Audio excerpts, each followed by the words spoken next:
Овода Лондон BBC Кыргыз кызматынын сапары программасы. Саламатсыздарбы? Алдыдагы жарым саатта сиздер менен Акчолпон Койчиева. Кыргыздын калпагын кийип, ооз комуз, чоор аспаптарын көтөрүнүп кыргызча сүйлөшөбүз деп келген өнөрпоз 6 айлык дастанчы музыкант Ногон Шумаров берүүбүздүн негизги бөлүгүндө Алтайдагы кай айтуу өнөрү тууралуу баарлашабыз.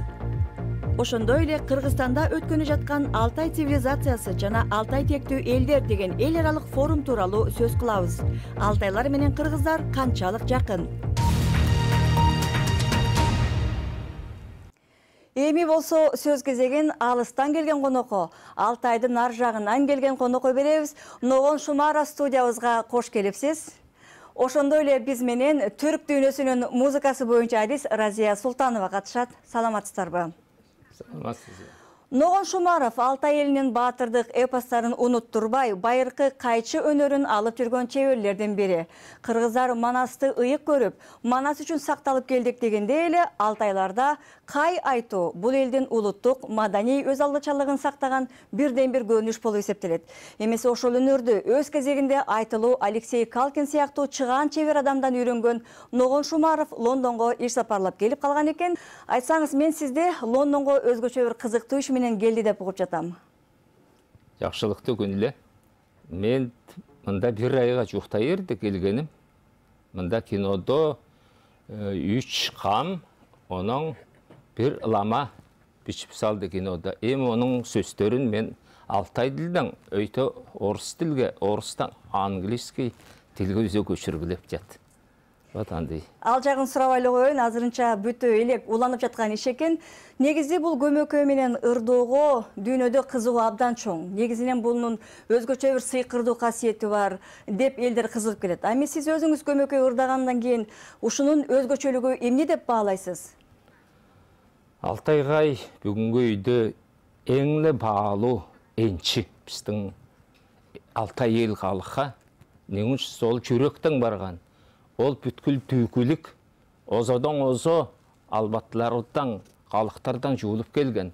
Бүгүн 14 том китап бичик чыгып калган. Ол үзе өлөңдөр, кай чөрчөктөр, баатырлык кай чөрчөктөр. Эми ошол көмөкө ырларынын түрлөрү тууралуу айтып анан ырдап бербейсизби? Кайдар ол? Бизде топшурла, эки кылдуу топшурла ойноп айдат, кайды.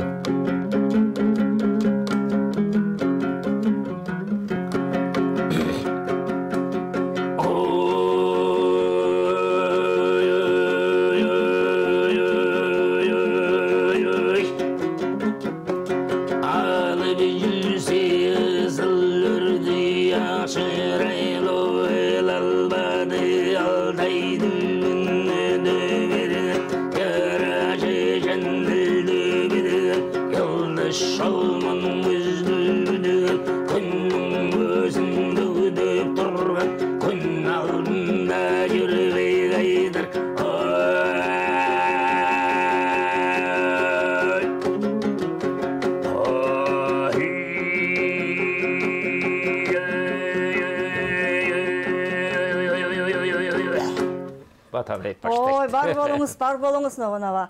Мына мундап келген аспаптар тууралуу да бир аз айтып берсеңиз. Мында бизде темир комуз. Темир комуз мындай.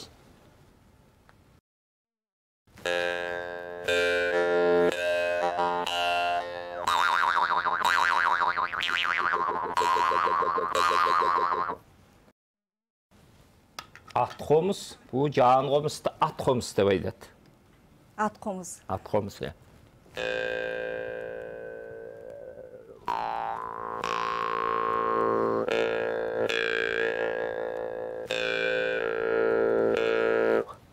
Кой комуз бар, кой дегени кичи комуз. Кой комуз.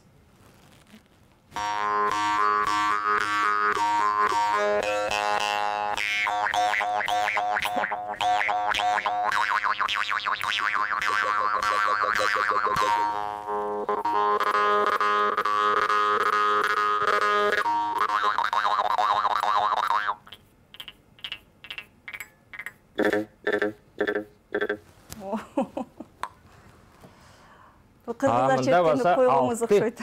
Алты дейті қомыз, мұнда ноталап бичіп салған қомыз бұл. До, ре, ми, фа, соль, ля, си. Ноталар. Ноталарда оркестрда қожа ойнар қомыздар. Анан бұл чорлор туралы айтсаңыз. Бұл шор, бұл мен бойыме дедім, тайғада менің жадып тұрған жұртта қолады да, бұл мұндай қолызын бар. Менде айлымда 100 мұндай шор.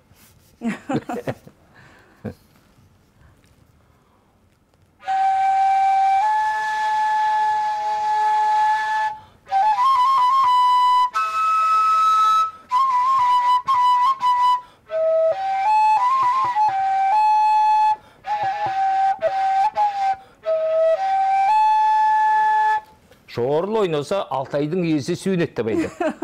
Аңшылар аңдап барғанда аңсығын болып ойнайды.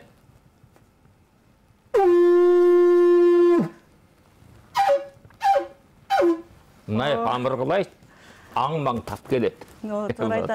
Разия, мына сіз түрк дүйнөсүнүн музыкасын иликтейсиз. Бул аспаптар тууралуу кандай оюңуз бар? Эмне деп айткыңыз келет? Тюркоязычные народы считаются одним из древнейших народов. Түрк элдери эң байыркы калктардын бири. Сибирден Жер ортолук деңизге чейинки аймакта жашайт.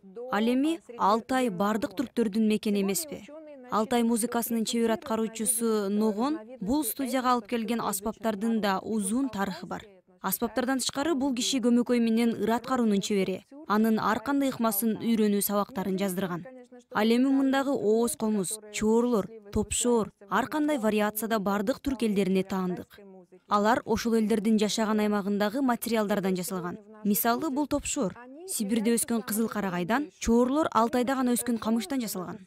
Ал эми ооз комуздарды мурда малдын сөөгүнөн же жыгачтан жасаса, эми темирден көп жасалууда.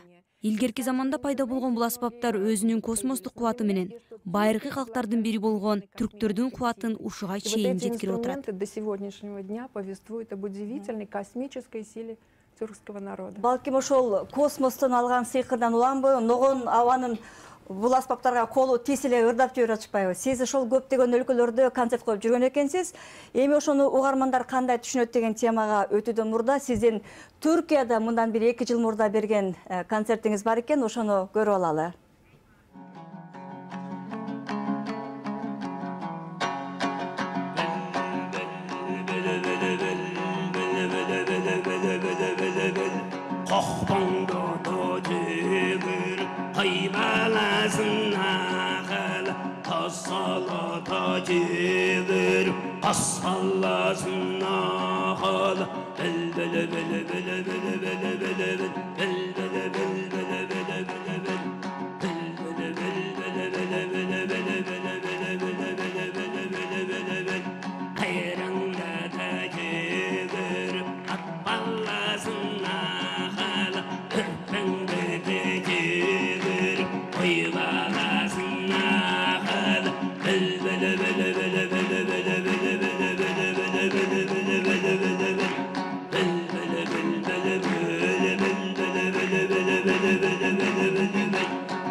Разия, сиз деле далай жолу күбө болсоңуз керек да, кандайча ушул тилди билбесе дагы көптөгөн аудиторияларда Манас айтканда, Кай айтканда, ушундай көмөкөй менен ырдаганда эл котормочусу жок эле ошол темасын туюп түшүнөт. Мисалы бир жолу Лондондо кыргыз манасчы Каныкейдин тай торну чаптырганын айтып отурганда, зал чыңалып бир дем менен угуп отуруп, манасчы бүткөндө тура калып кол чабышкан эле да, жарылып кол чабышкан эле. Алар кантип түшүндү? Мне кажется, причина, магическая сила Манаса кроется в его корнях. Мы все знаем, что Манастын сыйкыр күчү анын тарыхый тамырында болсо керек. Борбор Азиянын эң байыркы эли болгон кыргыздар далай согушту баштан өткөрүп, далай кыйынчылыкты жеңе билгени Манастын ыргагына сиңген. Ал эми музыканы которуу зарыл эмес да. Ал эмоцияны так чагылдырат. Ошол сыяктуу башкача бир сыйкыры бар обондуу чыгармалар элдин бай маданиятын тил билбегендерге да чечмелеп берип турат. Красоту киргизского народа до современной Европы. Ногон мырза, бул кыргыздар түрк калктары ичинен Алтай калкын өзүнө өзгөчө жакын сезип, Манаста айтылгандай Алтайда журтубуз калган деп эсептешет. Азыр болсо Алтай менен кыргыздар эки башка эл, өз алдынча эл болуп өнүгүп атышат. Бирок ушул Алтай менен кыргыздардын ортосунда кандай окшоштуктар, кандай өзгөчө бир жакын жактары дагы эле бар деп ойлойсуз? Алтайда Манас деп көл бар. Манас деп тағылар бар. Бизде урухтар. Кыпчак, Найман, менің урugum Дөөлөс. Дөөлөс болорду мен Бишкекке келсем, анда Бобек Ибраев, режиссер, мен режиссер, онан Абдрахманов, профессор База Дөөлөс. Biz ончогуз Дөөлөстөр жуулуп, анда театрды ачтыз, гастрольды. Мен анайдоқ Ошто болдым, Ысык көлдө, Бишкекте ойнодук. Biz 1-2 ай гастроль жол жорухла жүргенбиз. Вот. Айдарда анан көргөндө мен ол Карагол кичүү журт, Караголго келеле Алтайлап айтсам, Алтайлап ойносоз, улус айтат. Биз билебиз. Бир дил деп. Бир тил. Эми балким сизге Разия суроо берсем да, бул кыргыздар айтат, биз деле байыркы учурда көмөкөй менен ырдаганды билчүбүз дейт. Бирок албетте бара-бара унутулуп калган экен. Эми сиз музыканы изилдеп жүрөсүз. Кандайча унутулуп калды? Же болбосо ушул кыргыздар арасында, же Борбор Азиянын башка калктардын арасында ушул көмөкөй менен ырдоонун изи, жугу барбы дагы эле? Инструмент повествует о чем-то непонятном, в известном смысле, загадочном. Менимче бир ыкма жоголуп, Манастын үстөмдүк кылып калгандыгынын себеби түшүнүктүү. Манастын поэтикасы не деген укмуш окуяларды баяндап отурат. Бул эпос калктын жашоосун чагылдырат. Ал эми көмөкөй ырлары аткарылбай калганына, айрым аспаптардын жок болушуна, ички дүйнөнү чагылдыруунун сөз үстөмдүк кылган формасы жайылганы себеп болсо керек. В смысле? Ногон мырза, эми сизге суроом. Бул кыргыздын аттуу баштуулары кыргыз азыр терең рухий кризиске батты деп көп айтып калышат. Биринчиден теңирди унутушат, экинчиден мусулман болуу ушул экен деп араб маданиятын кабыл алышат. Айтор ушундай бир кыргыз өзүн жоготуп аткан абалдабыз деп көп кейип сөз кылып калышат.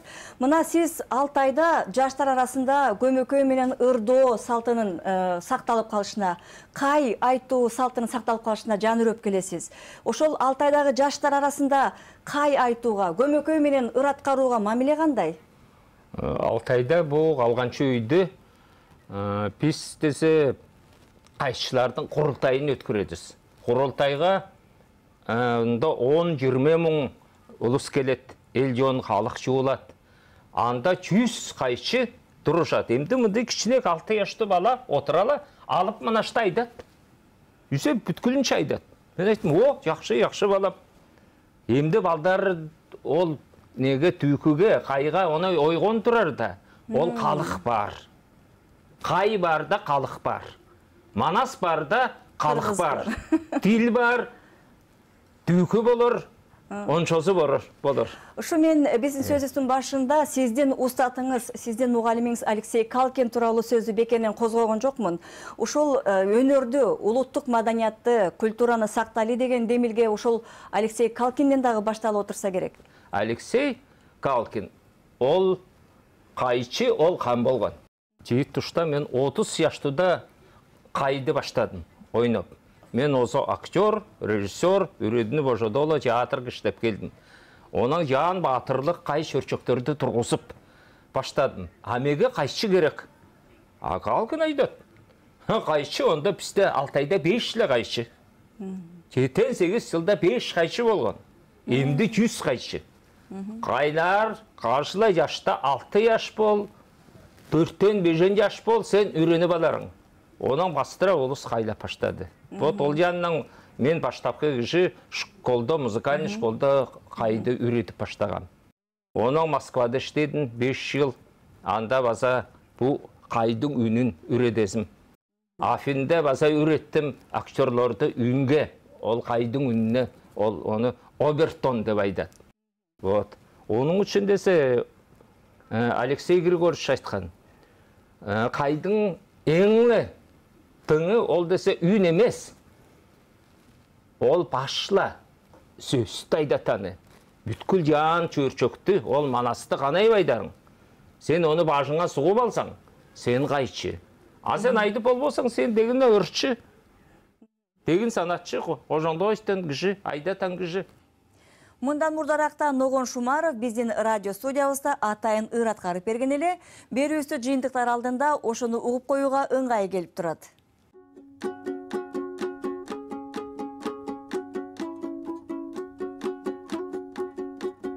Күйіп соғын күміш күнді көрің күз, олар баштай томан дүшкен алтайыз. Жажылдайдың жанарғала хучи бар.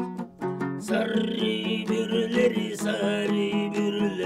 аялана. Жажылдайдың жанарғала хучи бар. Сарри бүрлер айлана.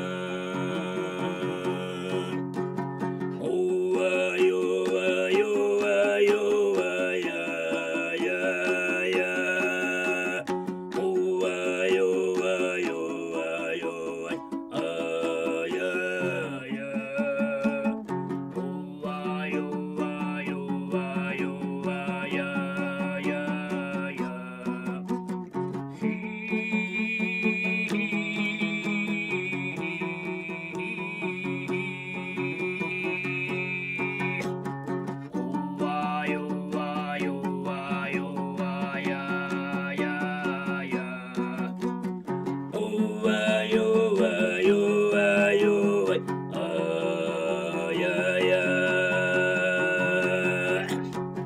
Алтай кеңіп алсананып қалғанды, тебірін шақтың жері серін жатқанды. Әлің башта езін күлейт жалаңда. Аңдар едет тайғада.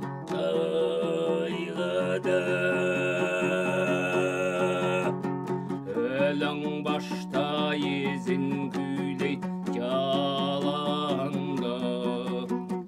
Аңдар едет тайғада.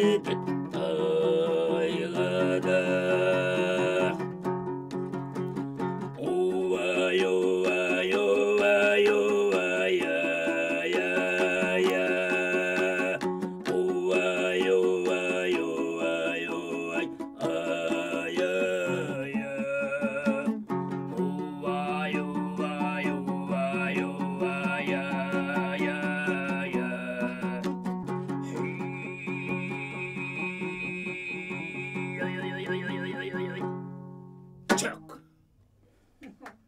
Сиздерге чоң алкыш. Лондонда жүрүп BBC кыргыз кызматынын атайын программасына катышып бердиңиздер. Биз менен студиябызда 6 айлык акын аткаруучу Ногон Шумаров болду жана түрк дүйнөсүнүн музыкасы боюнча Арис Разия Султанова болду.